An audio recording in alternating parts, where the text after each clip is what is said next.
আজ আমি আপনাদের সামনে বিদ্রোহী কবিতার পরের অংশ আলোচনা করার চেষ্টা করব। ইতিমধ্যে আমাদের বিদ্রোহী কবিতার 2টি পাঠ আপলোড হয়ে গেছে। আমি অরফিয়াসের বাঁশরি। অরফিয়াস খুবই যন্ত্রসঙ্গীতে পারদর্শী ছিলেন। তিনি সুরজাল বিস্তার করে তার ভালোবাসার পাত্রী ইউরিডিয়াসের মন জয় করেছিলেন। তিনি সুরজালের সাহায্যে সুরের মাধ্যমে ইউরিডিয়াসের প্রাণ ফিরিয়ে পেতে চেয়েছিলেন, কিন্তু সামান্য ভুলের কারণে তা অধরা যায়। এই লাইনটির মাধ্যমে কবি বোঝাতে চেয়েছেন যে তিনি তার অরফিয়াস হয়ে বাঁশির মাধ্যমে তিনি পানহীন দেহকে পান দিবেন। সিন্ধু উতলা গুম গুম গুম চুমুদিয়া করি নিখিল বিশ্ব নির্জুম মম বাঁশরির টানে পাশরি। পাশরি শব্দের অর্থ হচ্ছে ভুলে যাওয়া। কবি বোঝাতে চেয়েছেন তিনি বাঁশির টানে সব কিছু ভুলে যান, তার বাঁশির সুরে সব কিছু ভুলে যায়। আমি শ্যামের হাতের বাঁশরি আমি রুশে উঠি যবে ছুটি মহাকাশ ছাপিয়া বয়ে সপ্ত নরক হাবিবা দুজক নিবে যায় কাঁপিয়া। ইসলাম ধর্ম মতে 7টা জাহান্নাম আছে। এর মধ্যে সবচেয়ে কঠিনতম এবং সবচেয়ে ভয়াবহ জাহান্নামের নাম হচ্ছে হাবিবা। কবি যখন রেগে উঠে তখন হাবিবা দুজকের আগুন পর্যন্ত নিভে যায়। কবি এই লাইনটির মাধ্যমে এটাই বোঝাতে চেয়েছিলেন। এখানে রুশের শব্দের অর্থ রেগে যাওয়া। আমি বিদ্রোহী বাই নিখিল আখিল বেপিয়া, আমি পরশুরামের কঠোর কুঠার নিক্ষত্রিয় করিব বিশ্ব, আনিব শান্তি শান্ত উদার।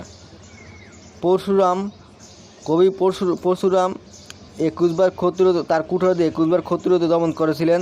কবি বুঝাতে চেয়েছেন যে তিনি পরশুরামের কুঠার হয়ে এই পৃথিবীর সব অন্যায়কে ধ্বংস করবেন, সব অন্যায়কে নাশ করবেন এবং পৃথিবীতে শান্তি কায়েম করবেন।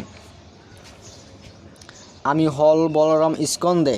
এখানে হল শব্দের অর্থ হচ্ছে লাঙ্গল। কবি এখানে বলরামের লাঙ্গল হতে চেয়েছেন। আমি উপারি ফেলিব ওদিন বিশ্ব অবহেলে নবসৃষ্টির মহানন্দে। কবি বুঝাতে চেয়েছেন যে কবি বলরামের লাঙ্গল হয়ে পৃথিবীর সব কিছু ওদিন বিশ্বকে উপরে ফেলবেন এবং পৃথিবীতে স্বাধীনতা আনবেন। মহাবিদ্রোহী রণক্লান্ত আমি সেই দিন হব শান্ত, যবে উত্তীর্ণদের কন্দন রুল আকাশে বাতাসে ধনিবে না, অত্যাচারীর খড়গ কৃপান রণভূমে রণিবে না। এখানে খড়গ একটা অস্ত্র যা বলিদানে ব্যবহৃত হয়। ভীম একটা অস্ত্র, ভীম শব্দের অর্থ ভীষণ। কৃপান একটা অস্ত্র।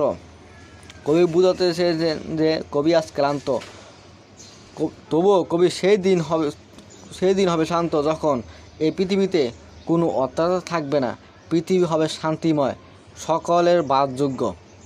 বিদ্রোহী রণক্লান্ত আমি সেই দিন হব শান্ত, আমি চির বিদ্রোহী বীর বিশ্ব সারায় উঠিয়াছি একা চিরুন্নত শির। কবি বুঝাতে যে কবি একমাত্র বিদ্রোহী, যিনি বিশ্ব সারায়ে তার শির উন্নত করে রেখেছে। কোনো কিছুর কাছেই তিনি মাথা নত করবেন না এবং করেননি। ধন্যবাদ সকলকে। আর এই কবিতাটি কবি নজরুলের বিদ্রোহী অগ্নিবীণা কাব্যগ্রন্থ থেকে নেওয়া হয়েছে। এটি সাপ্তাহিক বিজলি পত্রিকায় সংকলন হয়েছে। এই কবিতায় কবির বিদ্রোহী ভাব প্রকাশ পেয়েছে।